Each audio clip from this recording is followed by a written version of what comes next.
Olha só que situação curiosa. Imagine só pagar o imposto por um perigo que, na prática, não existe mais. Parece até um paradoxo, né? Mas foi exatamente esse o dilema que uma grande empresa aqui no Brasil enfrentou. A gente vai desvendar agora esse quebra-cabeça jurídico bem interessante. Será que uma empresa precisa pagar imposto por causa do barulho, mesmo quando os trabalhadores estão totalmente protegidos dele? Então, para a gente entender o cenário, temos dois lados nessa briga. De um lado, a Oxford Porcelanas, uma empresa bem grande. E do outro, a Fazenda Nacional, que é basicamente o braço do governo que cobra os impostos. E a disputa entre eles é justamente sobre isso, o embate entre segurança no trabalho e a interpretação da lei tributária.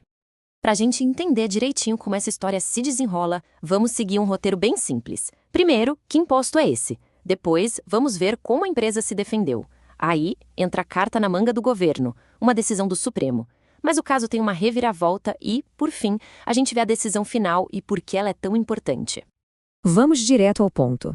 Toda essa briga, no fim das contas, gira em torno de uma única pergunta. E aqui está o X da questão. Se o perigo, no caso o barulho, foi neutralizado com o equipamento de proteção, o imposto que existe para compensar esse mesmo perigo ainda precisa ser pago? Parece uma pergunta simples, mas a resposta, como a gente vai ver, é bem complexa. O imposto que está no centro de tudo isso é o tal do adicional do GILHAT. Explicando de forma simples, é uma grana a mais que as empresas pagam para ajudar a bancar a aposentadoria especial de quem trabalha em condições ruins, como, por exemplo, com barulho demais. A lógica é, se o trabalho oferece risco, a empresa paga um pouco a mais por isso. E é aqui que as duas visões batem de frente. A empresa diz, olha, eu investi em segurança, comprei protetores, eliminei o risco, esse imposto não faz mais sentido para mim. Já a Receita Federal responde, a lei é clara. Se existe a condição de ruído na sua fábrica, o imposto é devido. Ponto final, não importa o protetor. Certo. Agora vamos mergulhar nos argumentos da empresa. O que a Oxford Porcelanas fez para tentar provar que estava certa? A Oxford não foi para o tribunal de mãos abanando, não. Ela chegou com uma pilha de documentos, laudos técnicos, exames de audiometria dos funcionários, certificados dos protetores, enfim, tudo que podia para provar uma coisa, que o ambiente de trabalho era de fato seguro. Esse trecho aqui, da própria apelação da Oxford, resume perfeitamente a defesa deles. Eles não estavam só falando que seguiram as regras, eles estavam mostrando, com provas, que o perigo foi eliminado e que o ruído estava em níveis seguros.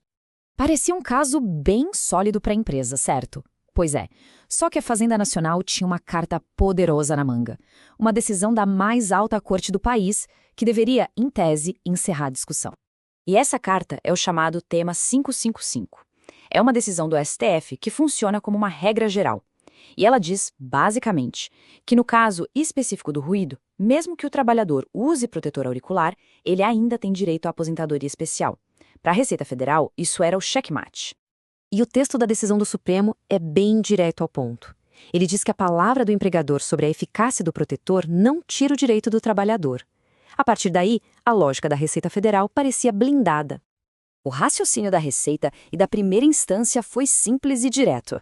Se o STF diz que o funcionário tem direito à aposentadoria especial mesmo usando o protetor, e se o imposto serve justamente para pagar essa aposentadoria, então a empresa tem que pagar o imposto. Fim de papo.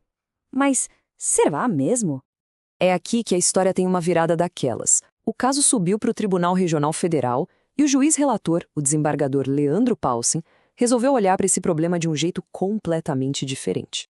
E essa foi a pergunta de ouro que mudou tudo. O juiz basicamente questionou a lógica que parecia tão óbvia. Uma regra que fala do direito do trabalhador lá na Previdência pode ser usada automaticamente para criar uma obrigação de imposto para a empresa? São realmente a mesma coisa? E aqui está a linha de raciocínio dele que é genial.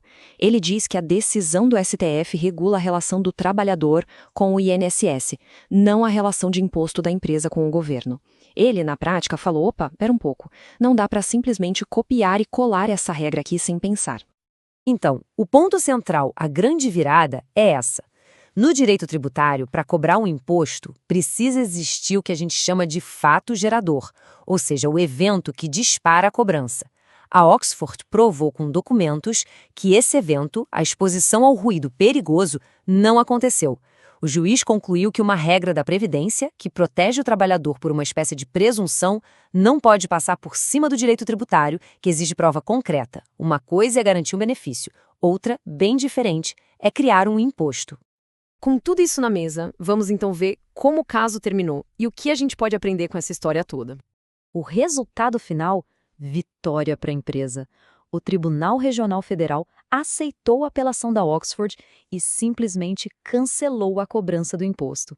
Aquela distinção que o juiz fez foi o que decidiu o jogo. E essa decisão foi muito importante para evitar o que o juiz chamou de incentivo perverso. Pensa só, se uma empresa gasta uma fortuna com equipamentos e programas para proteger seus funcionários, mas no fim do dia é tributada como se não tivesse feito nada, qual é a mensagem que ela recebe? Que todo esse esforço, pelo menos do ponto de vista fiscal, não valeu de nada.